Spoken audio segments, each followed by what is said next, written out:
मुंजा horror legend, horror story. कहते हैं कि जहां अच्छाई है वहां बुराई भी है, जहां रोशनी है वहां अंधेरा भी है। वैसे ही अगर देव है तो असुर भी। और आज मैं आपके लिए एक ऐसी खौफनाक असुर की कहानी लेकर आया हूं जिसे मुंजा कहते हैं।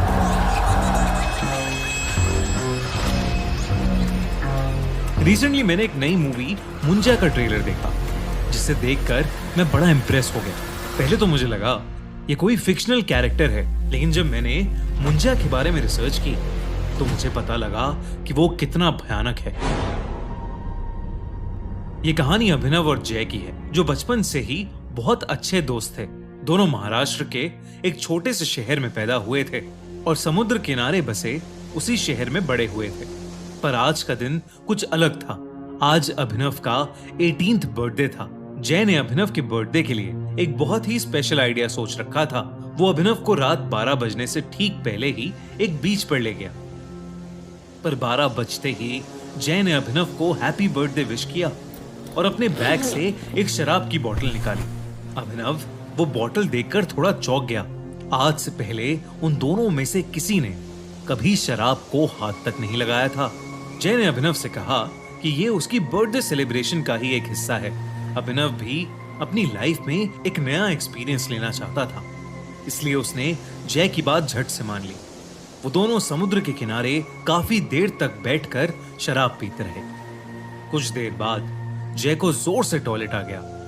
वो उठकर एक पेड़ के पास टॉयलेट करने चला गया, लेकिन नशे में धुत जय ने यह देखा ही नहीं कि वो पेड़ कोई आम पेड़ नहीं, बल्कि एक पीपल का पेड़ था।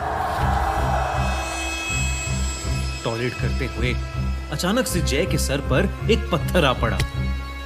जय ने पेड़ की तरफ सर उठाकर देखा तो उसे वहां कोई नहीं दिखा। इतने में अभिनव भी उस पेड़ के पास आ गया। उसके हाथ में एक खाली बोतल थी और उसने मजाक में उस बोतल को जोर से जय के पास फेंका। वो बोतल सीधा उस पीपल के पेड़ पर जा लगी और उसके टुकड़े टुकड़े हो गए। पर उस बोतल के पेड़ पर लगते ही एक अजीब सी आवाज आई। ऐसी आवाज जैसे कोई जानवर गुस्से में गुर्रा रहा हो। 1 मिनट के लिए अभिनव और जय दोनों ही शांत हो गए, लेकिन कुछ ही पलों बाद वो आवाज आना बंद हो गई। तभी अचानक से जय ने नीचे पड़े टूटे हुए कांच के टुकड़ों में से एक पीस उठाया और उस पेड़ के तने पर कांच के टुकड़े से अपने और अभिनव के नाम के फर्स्ट लेटर्स लिख दिए, AJ।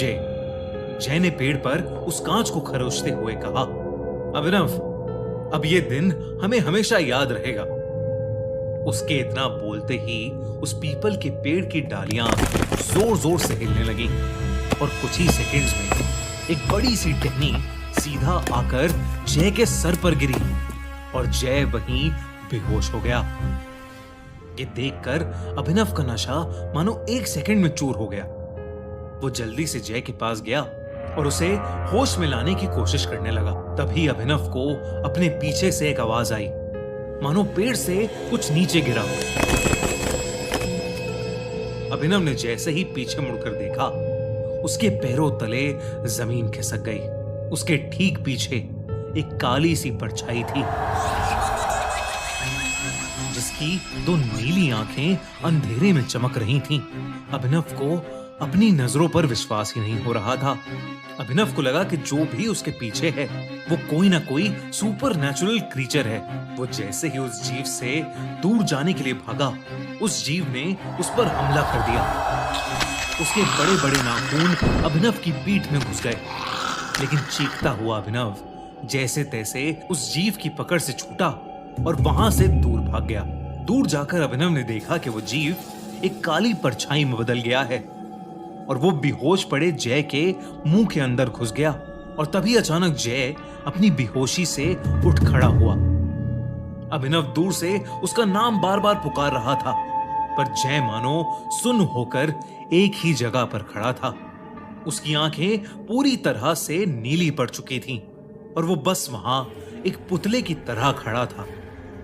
तभी अचानक से जय जमीन की तरफ झुका और उसने वहां पर पड़े टूटे हुए कांच का एक टुकड़ा उठा लिया और अपनी शर्ट फाड़कर अपनी छाती पर उसी कांच के टुकड़े से वो AJ लिखने लगा, ठीक वैसे ही जैसे उसने उस पीपल के पेड़ पर लिखा था। ये सब देखकर अभिनव की रूह कांप गई थी।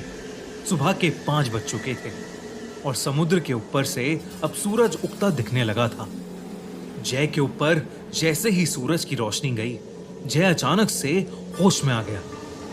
ऐसा लग रहा था कि जैसे उसे अपने साथ हुई कोई भी चीज याद नहीं थी और वो अपने सीने पर बने घाव को देखकर बहुत ज्यादा घबरा गया था। उसके बाद वो दोनों चुपचाप अपने घर चले गए। उस दिन शाम होते ही जय की तबीयत खराब होने लगी।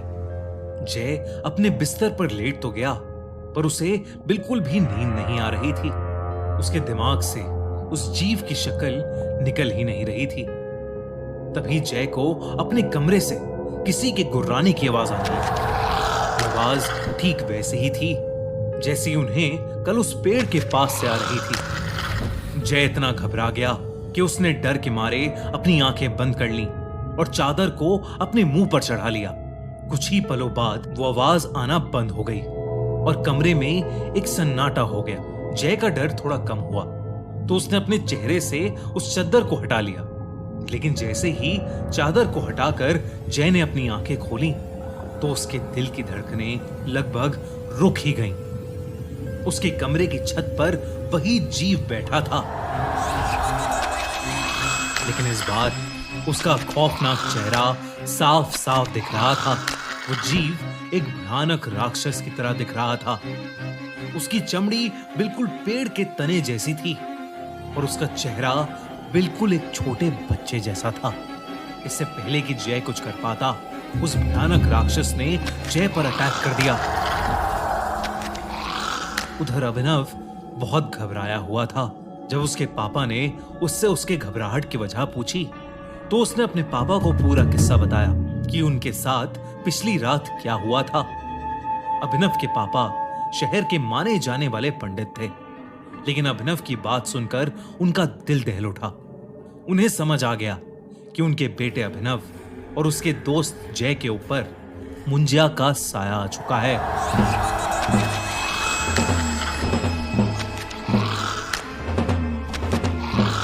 उन्होंने बताया कि मुंजिया एक ऐसा असुर है जो एक बार पीछे पड़ जाए तो पीढ़ियों तक पीछा नहीं छोड़ता। जब कोई बच्चा अपने मुंडन के 10 से 14 दिन के बीच किसी वजह से मर जाता है तो उसकी आत्मा मुंजा बन जाती है। मुंजा एक गुस्से से भरे बच्चे की तरह होता है और पीपल के पेड़ पर रहता है, और अगर कोई उस पीपल के पेड़ से छेड़खानी करे तो वो उस इंसान के पीछे पड़ जाता है। उन्होंने उसी वक्त अभिनव और जय को लेकर उस पेड़ के पास जाने का डिसीजन लिया। रात को अभिनव और उसके पापा जय के घर पहुंचे, पर वहां जो उन्हें दिखा उस पर किसी को विश्वास ही नहीं हुआ। जय की अपने बिस्तर में ही मौत हो चुकी थी।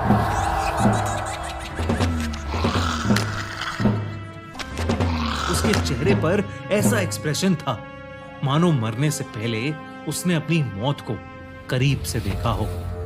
अभिनव के पिता ये देखकर चिंता में आ गए। वो अभिनव को लेकर फौरन उस पीपल के पेड़ के पास पहुंचे और अभिनव के पिता ने उसी समय उस पेड़ के सामने एक छोटी सी पूजा करके उस मुंजा से हाथ जोड़कर माफी मांगी। वो कई घंटों तक पूजा करते रहे और उस मुंजा से माफी मांगते रहे। जैसे ही सूर्य उदय हुआ वो दोनों अपने घर वापस आ गए। उस दिन के बाद से अभिनव को कभी वो मुंजा नहीं दिखा, लेकिन अभिनव ने अपने सबसे करीबी दोस्त को खो दिया था। आज भी अभिनव शराब को हाथ नहीं लगाता और रात के समय पीपल के पेड़ के पास से कभी नहीं गुजरता। दोस्तों, मुंजा बहुत ही खतरनाक है और मुंजा की एक ऐसी दिल दहला देने वाली कहानी लेकर आ रहा है मैडॉक फिल्म्स, वही मूवी प्रोडक्शन हाउस जिसने स्त्री और भेड़िया जैसी फिल्म्स बनाई हैं। एक यंग लड़का बिट्टू जब अपने गांव जाता है तो उसे अपनी फैमिली के एक सीक्रेट के बारे में पता चलता है और तब उसका सामना होता है एक बदले से भरे मुंजिया से। क्या बिट्टू मुंजिया से अपने प्यार और अपने आप को बचा पाएगा? क्या वो अपनी फैमिली को उस भयानक मुंजा से प्रोटेक्ट कर पाएगा? जानने के लिए देखिए मुंजा 7 जून को थिएटर्स में रिलीज हो रही है, जिसके लिए मैं बहुत ज्यादा एक्साइटेड हूं।